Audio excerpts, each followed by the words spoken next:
Hello and welcome back to my channel, and today I'm counting down my top 10 films by Claude Chabrol. Now, I've been doing a retrospective on this channel for about a few months of Claude Chabrol, and one thing I've noticed is they've not been as popular videos as I usually do. There's not that many views. There doesn't seem to be much interest in Chabrol, and he seems to have gone out of fashion, and I'm kind of curious as to why. Chabrol has always been, as I said in my introduction to that retrospective, he's always been a director trapped between two commas. You know, whenever you read history of the Nouvelle Vague, it's always Truffaut, Godard, Chabrol, Rivette, Roma. And what's interesting to me about this is he's always been the man in the middle, right? He's never seemed as exciting or as sexy or as fascinating as those other directors, and his career has not stayed in the limelight as much as theirs. Which is curious because, in some ways, he's the purest of the Nouvelle Vague directors. You remember, they all started as critics for Cahiers du Cinéma, and all of them worshipped American film. And they saw American film as being a commercial enterprise, but it was inhabited by auteurs, directors who, in this commercial system, brought in their own personality, right? They sort of smuggled in their own personality, as Martin Scorsese put it, into these films. And you could tell who was directing it through the style and through the themes, right? Chabrol kind of took that on board. So for the majority of his career, he made murder mystery thrillers. He liked that, you know, something with a murder in it and a big meal. That was Chabrol's thing, right? And he used that sort of genre to explore film and to explore his own themes and ideas. And he stayed true to that through 50 years, right? So he's the purest of the Nouvelle Vague. The other directors sort of fractal off and start exploring film in their own way. Chabrol never really did. And so what that means is that his films are far more accessible than, say, Godard or Rivette, some of whose films are quite difficult, even for hardened cinephiles. Chabrol's are accessible to anybody. So it's strange that of all of those five directors, Chabrol is probably the least watched today. Maybe it's because, although Chabrol was consistent in this interest in the murder thriller, he did actually change. If you go back and watch the first Nouvelle Vague films by Chabrol, they're much closer to the cinéma de qualité, the cinéma de papa, which the Nouvelle Vague were trying to replace. You know, they're heavily plotted, they've got strong themes and characterization, continuity editing. They haven't got the playfulness of, say, Breathless by Godard. The other thing that I've noticed about watching those films again this time round is they're very cold. They're quite cruel. I think, you know, Chabrol, certainly in his early career, was very much under the influence of his scriptwriter Paul Gauguin, who was an interesting character, often tried to sort of upset and provoke his friends, his intellectual friends, often by taking on very right-wing stances. And Chabrol was fascinated by him and often worked with him. And that sort of provocativeness comes out in the script writing. His early films are very cold, though interestingly, they investigate the layers of Parisian society, perhaps more than anyone else except Francois Truffaut. You know, all of the early Nouvelle Vague films were interested in Paris, you know, as a great big mise-en-scène, weren't they? But it's Chabrol in films like Les Bonnes Femmes who really explores the different social milieu, the bars and the restaurants, you know, of Paris. Then, by his own admission, and by most people's, agreement, in the 60s he kind of went off the boil and made a lot of really quite uninteresting films with a more populist bent. And then, in the late 60s, he came roaring back with the Hélène cycle. It was precipitated by a film called Les Biches, which I think is his transitional film. And then he made these five really beautiful, really precise fables, all featuring a woman called Hélène, often played by his wife Stéphane Audran. And I think watching these films again, that really is the high point of his work. They're really outstanding films. Then from the sort of mid-70s through to about the early 90s, Chabrol went into cruise control. He simplified his work, it became less experimental. During the Hélène cycle, you get the high point of Chabrol as a director, what was really distinctive about him. And what was distinctive about him was he took the realism of the thriller, the crime thriller genre, but he peppered it with what you might almost call pantomime or caricature. he pushed certain characterizations into kind of black comic grotesquerie and then had the two in tension. And that's what gives the Hélène cycle its strange fascination somehow. And also, as we'll talk about, its play with morality, but we'll come to that in a moment. But in the 70s, Chabrol seemed to want to refine his work and become more conventional. And so he goes into cruise control. He produces a lot of interesting movies, films like Les Noces Rouges, Blood Wedding, Innocence with Dirty Hands with Romy Schneider and Rod Steiger, which is a very interesting film. So he's kind of churning stuff out. And some of those movies are well worth watching. As I've said in this retrospective, the movies he started doing with Isabelle Huppert are well worth watching. But there was a sense that he was a bit of in abeyance. And then in the 1990s with La Cérémonie, he came roaring back. And then what you get then is a late period of Chabrol where he's calmed down, he knows what he wants to do, he wants to make these very slick, very sort of silky, like white chocolate kind of murder thrillers, which are beautifully on point, beautifully directed and subtle. And I think actually perhaps his best body of work after the Hélène cycle. So he's not terribly consistent, he's very prolific, but he's not consistent. That still doesn't explain why Chabrol is not very popular these days. Now, possibly part of the problem with Chabrol is the way he's marketed. If you read about Chabrol, you'll read about two things. One is that he's the heir of Lang and Hitchcock. And the second is that he's a great enemy of the bourgeoisie. Now, both of those things, I think, might put people off. They might think, well, if he's an heir of Lang and Hitchcock, why not just watch Lang and Hitchcock, you know? And if he's this sort of thing about, you know, being épaté la bourgeoisie is very old hat, isn't it? But they're both kind of wrong, right? First of all, look, Chabrol wrote about Lang and Hitchcock particularly, and was a great admirer of theirs. But the reason why Chabrol is linked to them is really because of his subject matter, murders and so on. But he's actually very different. Because to explain that, let's go on to the second point. Is he really an anti-bourgeois filmmaker? Well, yes, he is. But in what way? Politically, economically, he never ever examines that. You don't really get any political discussion, well, not much, in Chabrol. What he examines, what he puts under the microscope, and what makes him, I think, quite a different filmmaker from Lang and Hitchcock, is morality. That's where he attacks the bourgeoisie, on the issue of social morality. What's right and what's wrong, what's desirable and what's undesirable. If you look at Chabrol, constantly what he does is, he takes a person who is a murderer or a villain or somewhat horrible, and investigates how that person might be seen as beautiful or true or moral. And the society that they're ranged against, which is supposed to be good, is actually in some ways corrupt. So, for example, at the beginning of his career, you have Les Cousins, where an innocent country bumpkin comes to town. He's staying with his corrupt, sophisticated, decadent cousin. But the decadent cousin is capable of true love, is capable of giving pleasure to a woman, whereas the country bumpkin is constrained. He's somehow, battened down, he's repressed. In his next film, A Double Tour, he investigates the morality of beauty, so that beauty has all the good on its side, and anything that is not beautiful is ugly. That is a morality that's as out of touch with modern, mores as it was in the 1960s. It's a very sort of extreme position, right?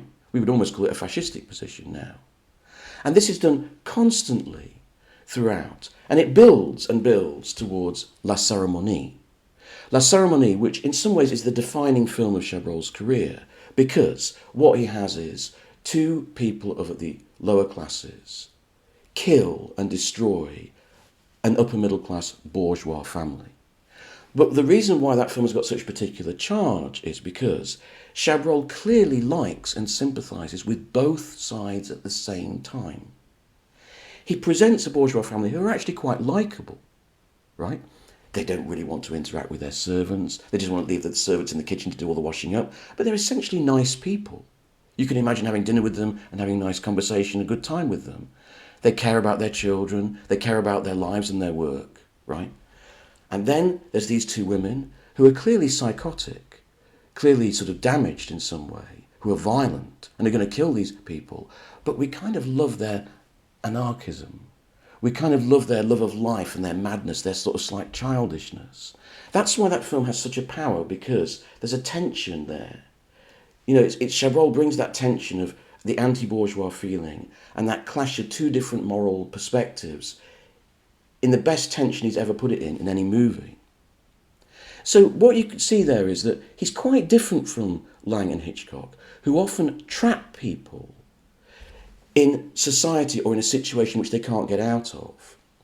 So Lang's real subject is the way that society, the forces of law and order, of crime and punishment, trap people into forms of behaviour. Or they can't help themselves, like Peter Lorre in M, who feels forced to kill children. He doesn't want to, but it's something inside him, it's a compulsion. People in Lang are often victims of fate, right? But that doesn't tell you about themselves and what they want to do. In Chabrol's films, all of the engines of murder and everything come from the characters themselves. Similarly, in Hitchcock, you often find a man is, he's accused of something he hasn't done, and then he finds himself in a trap where the case of mistaken identity gets worse and worse and worse. Do you see what I mean? The engine of evil or bad or immorality comes from without, and then the person has to survive within it. In Chabrol, it's always coming from within. It comes from within the characters. So I think he's quite a different director from from Lang and Hitchcock. He is a moral director. But instead of telling moral fables, he's actually trying to deconstruct morality, twist it around, look at it from the inside out. And that's what I think makes him a fascinating director.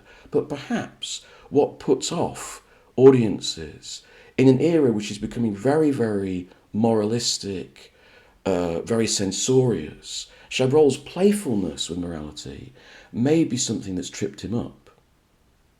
Anyway, let's talk about my top 10 movies. I've talked about many of these movies in my retrospective, so I'll zip through them. In 10th place is a movie that I didn't cover in the retrospective. It's one of Chabrol's later films. It's not very well known, but I'm really fond of it. It's called The Colour of Lies. Now, I picked this film for two reasons. First of all, it was one of the very first films that got me into Chabrol, so I have a sort of nostalgia for it. It stars Sandrine Bonnaire and Antoine de Caunes. Do you remember Antoine de Caunes from Rapido? It was a sort of late-night Channel 4 show, and he was this sort of jolly French presenter who looked through Eurotrash and the sort of wilder, sillier world of French television with lots of soft porno and silly music. I don't know if anyone remembers it. He's actually surprisingly good in this film, playing a kind of similar character to what he was in real life. It's a very crepuscular film. It's very twilight. It's all set in the darkness. And it had a huge impact on me, and it got me into Chabrol in the first place. And that's why I've put it in this top 10. I'm sorry I didn't cover it in the retrospective, because it's a very, very good film if you can get hold of it. Now, in 9th place, I've put Les Bonnes Femmes. I've covered this in the retrospective. This is an extremely cold film, watching the lives of these four women working in this hardware shop. And it's really an excuse for Chabrol to be more inventive in his narrative style. There's a very basic framework of story which allows him to go and explore different milieux and places in Paris and, look at, the plight of the modern young woman in Paris, if you like. It's a very cold film, but it's one of Chabrol's most experimental films, one of his bravest films in terms of narrative play. So it's well worth watching. In some ways, his most Nouvelle Vague film, I think. Now, in 8th place in this top 10, you've got to have Les Biches, right? Why? Because it's Chabrol's transitional film.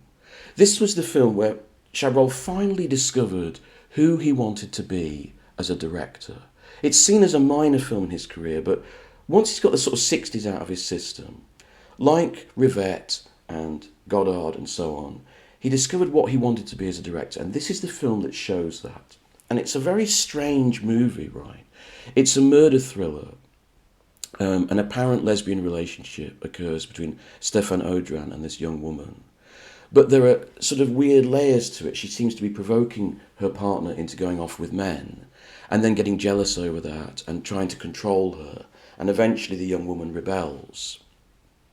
And the whole film is played out in this weird kind of never world. It's half realistic, set in realistic milieu and realistic towns, but none of the relationships feel quite true to life.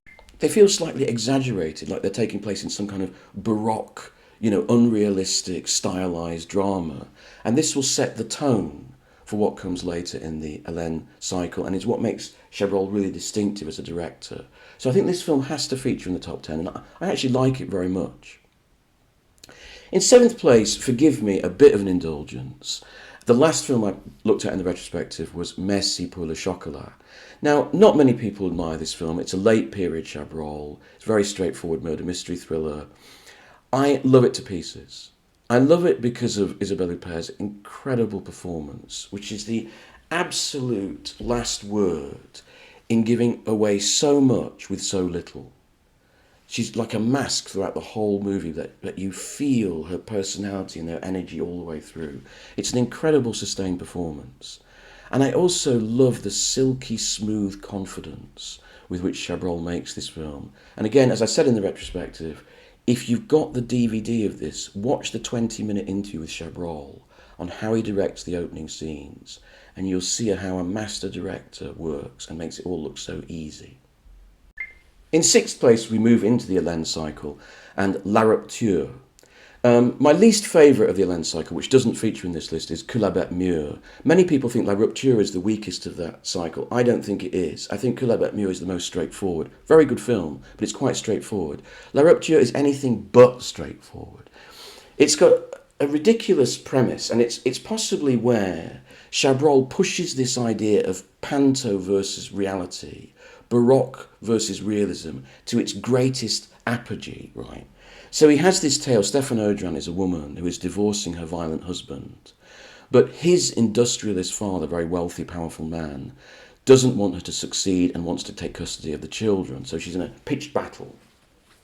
And Chabrol plays this out in totally unrealistic terms. So Stéphane Audran, her little boy is in hospital, so she takes up in a boarding house opposite the hospital, which is full of bizarre characters, like three women who play cards, like the Fates, this failed actor. And somehow this group of misfits are going to protect her against this wealthy industrialist. And the reason why Chabrol has pushed this ridiculous scenario is to sort of suggest to the audience the only way that she could survive this fight with this very powerful industrialist is in this kind of fantasy world. It's an incredible balancing act, a tightrope walk that Chabrol walks throughout the whole film, and the audience either accepts it or they don't. Some people don't accept this film. I think it's particularly brilliant, and I really wish people would discover it. It's well worth checking out. In fifth place, I have to put Les Cousins, which is a film that I've loved most of my life, for very personal reasons, actually. It's about a young man who comes from the provinces, comes from the country to the city, like I came to London in my youth, and is kind of bewildered by all the sophistication, the decadence of it all. And it's particularly to do with the relationship between him and his cousin, who is a sophisticated, worldly man, very good with women, but also slightly dodgy. He's got his hand in some pies, and he's a rather dodgy character. But the film is kind of in love with him and fascinated by him.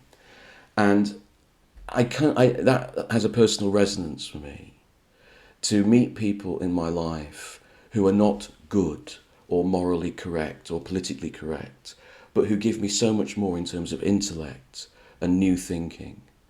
And I think that's what this film is about. It's suggesting that typical bourgeois or everyday morality is not enough. It is not enough for us to really feel art, to feel beauty, and to understand the world. I think that's what this film is about for me.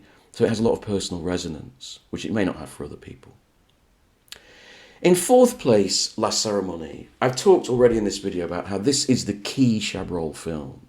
Like, if you're only going to watch one Chabrol film, I would say this is the one, because everything, all his themes, his style, is telescoped into this one movie. And in that clash between the bourgeois family, which Chabrol clearly likes, like Buñuel, Chabrol was always attacking the bourgeoisie, but he was really of it and quite liked it. So he has this bourgeois family that he likes against these two women who he also likes, but who are a bit crazy and a bit anarchic. He puts them together, bang, sort of nuclear bomb drama-wise. And it's the sort of ne plus ultra, if you like, of his attack on the bourgeoisie. But it's at its juiciest because he actually sympathises with the bourgeoisie as much as he sympathises with their killers. But for my top three, I've put the three best films of the Hélène cycle, which all share something in common. They're very stripped down. They're very simple fables, beautifully, cleanly made, that absolutely investigate this thing that I'm talking about of reversing morality. So the third film I've picked is Juste avant la nuit, a much overlooked film, which is the best investigation I've ever seen on film of that old chestnut, someone kills someone and then is racked with guilt. That's basically the story. Very simple. Michel Bouquet, head of a bourgeois family, living in this fantastic new type of house, sort of 60s house, which is one of the characters of the film, and he's crushed with guilt. And what we realise is that this guilt actually is kind of monstrous. That the way that Chabrol explores it, that guilt may actually be a worse thing, a more shattering thing, for example, it's going to shatter his family, than if he just soaked up the guilt and got on with his life. So you see what I mean? It's a kind of reversal of what we would normally expect. And it's beautifully argued, beautifully acted, a really superb film. In the second film, La Femme Infidèle, God, I've loved this film for so long. I think this is an absolute masterpiece. Very simple film.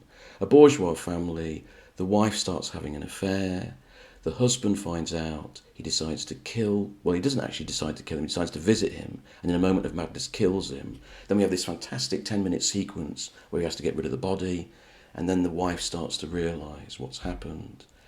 But, and here's the key bit where the morality twists, she realises that he did it because he loved her. And so her love for him starts to grow back. It's a beautiful film, very moving, very disturbing, very clean and perfect. But I think there's an even more perfect film that he made in the Hélène cycle. Watching it this time around, I realised this, and that's Le Boucher. I think Le Boucher might be Chabrol's masterpiece. Again, a very simple film. It's set in a French provincial town. There's a wonderful scene at the beginning of a provincial wedding, and two of the guests are single people. One is a school teacher and the other is the local butcher. And they have this wonderful late afternoon walk in one shot, a sort of travelling shot backwards through this town. One of the most beautiful things in Chabrol, I think. And they develop a friendship stroke partnership. And it turns out there are people, young women, are being killed in the local neighbourhood, and Stéphane Audran, who's the school teacher, realises it's this guy. Again, though, Chabrol flicks it. And at the end, when we think this guy has come to kill her at the schoolhouse, she stabs him, and then they have a true understanding, a true intimacy, a true meeting of minds, and she helps him to get to the hospital. And although there's relief when he dies, there was also a sense of connection between the two of them. It's a very simple but very striking, beautifully shot, beautifully made film. I think it was Chabrol right at the height of his career. So that's my top 10 Chabrol, that's my retrospective finished. I hope some people have got something from this retrospective and will try Chabrol, go back and watch his films. They're well worth it. Honestly, you will get into them if you start trying them, I promise. Thanks very much.